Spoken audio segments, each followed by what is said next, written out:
मंडळी 27 फेब्रुवारी हा मराठी भाषा गौरव दिन म्हणून साजरा होतो।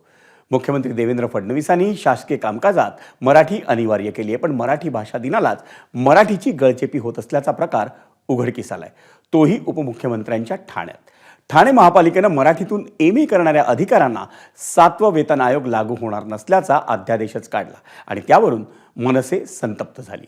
यावरून आज ठाण्यात काय काय घडलं आणि अखेर उपमुख्यमंत्र्यांनी यावर काय तोडगा काढला पाहूयात स्पेशल रिपोर्टमधून।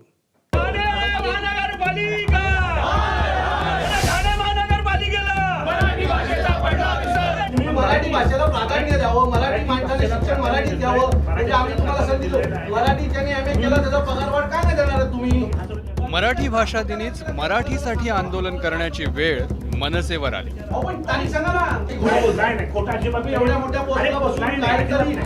एकीकडे राज्यभरात मराठी भाषा दिनाचा उत्साह, तर दुसरीकडे महाराष्ट्रातच मराठी भाषेची गळचेपी झाल्याचं समोर आलं।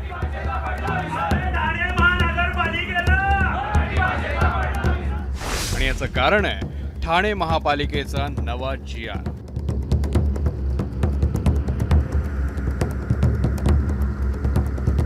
ठाणे महानगरपालिकेने काढलेलं एक परिपत्रक वादाच्या भोवऱ्यात सापडलंय। या परिपत्रकानुसार ज्यांनी मराठीतून MA पूर्ण केलेलं आहे त्यांना यापुढे वेतनवाढ दिली जाणार नाही। मराठी भाषा दिनाच्या आदल्या दिवशीच काढलेल्या या परिपत्रकामुळे भाषेवरून वादाचा नवीन अंक सुरू झालाय।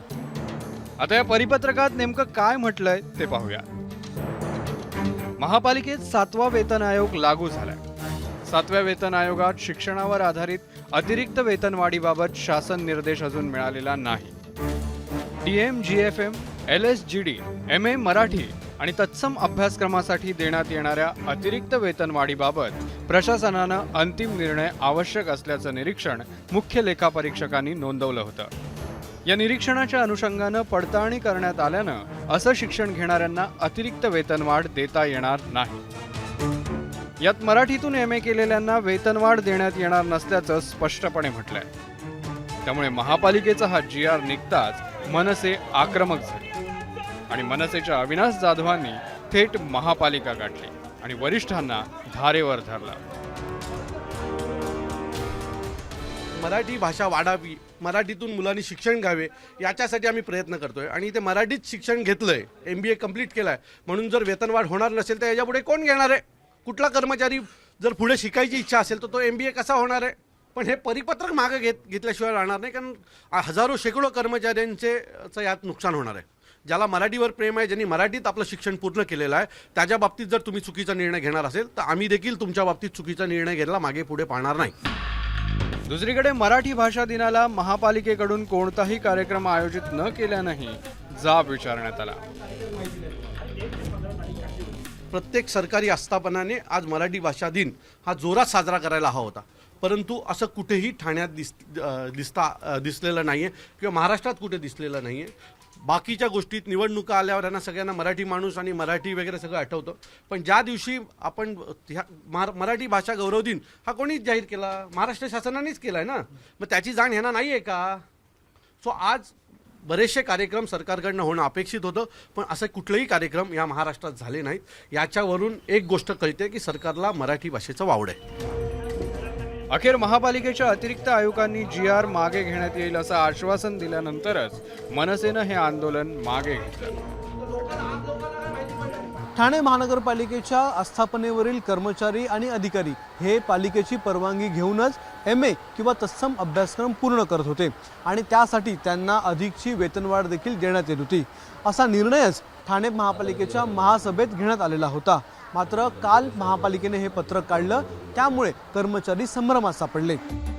या सगळ्या प्रकरणाबाबत ठाण्याचे खासदार नरेश म्हस्केंनीही महापालिकेला जाब विचारलाय आणि परिपत्रकाबाबत खुलासा करण्याचे आदेश दिले आहेत। ठाण्याचे खासदार नरेश म्हस्के यांनी याच संदर्भात एक पत्र ठाणे महानगरपालिकेला लिहिलंय। राज्याचे कोणते आदेश हे महापालिकेला प्राप्त झाले? मुख्य लेखा आयुक्तांना महासभेत घेण्यात आलेला निर्णय हा परस्पर रद्द करता येतो का, असे प्रश्न या पत्रातून खासदार नरेश म्हस्के यांनी महापालिका आयुक्तांना विचारलेत। या प्रकरणावरून विरोधकांनीही कारवाईची मागणी केली आहे। नाही, हा तर खरं तर चांगला निर्णय होता की ज्यांनी MA विशेषतः मराठी भाषेत केलेला आहे त्याला अशा पद्धतीनं दिलं पाहिजे. नुसतं MA करायला काही अर्थ नाही आहे, पण MA मराठी करणाऱ्या कामगाराला अशा पद्धतीनं वेतनवाढ दिली तर मला असं वाटतं त्याचं अभिनंदन केलं पाहिजे. परंतु जर ठाणे महापालिकेचा एखादा उपयुक्त ही वेतनवाढ ही थांबवत असेल तर मला असं वाटतं या मराठी विरोधी अशा या उपायुक्तावर कारवाई झाली पाहिजे. अखेर हे प्रकरण उपमुख्यमंत्री एकनाथ शिंदेंच्या कानावर गेलं आणि त्यांनी वेतनवाढ रोखणार नसल्याचं म्हटलं. मराठीमधून MA केलेले ना, त्या मी आयुक्तांशी बोललो ठाणे महापालिकेच्या आणि त्यांना सांगितलंय वेतनवाढ कुठे थांबवायची नाही, वेतनवाढ सुरू करण्याच्या सूचना दिलेल्या आहेत. वेतनवाढ त्यांची बंद होणार नाही, कारण मराठी भाषेच्या प्रोत्साहनासाठी ते वेतनवाढ दिलेल्या होत्या, त्या शिक्षणावर आधारित नाही. त्यामुळे त्यांना वेतनवाढ जी बंद केली होती ती वेतनवाढ पुन्हा सुरू होणार. हे सगळं घडलं ते मराठी भाषा दिनाच्या मुहूर्तावर. महाराष्ट्रात मायबोली मराठी कशी उपरी झाली आहे याचं जळजळीत वास्तव मराठी भाषा दिनीत समोर येणं यापेक्षा दुर्दैव ते काय. अक्षय भाटकर, ABP माझा, ठाणे.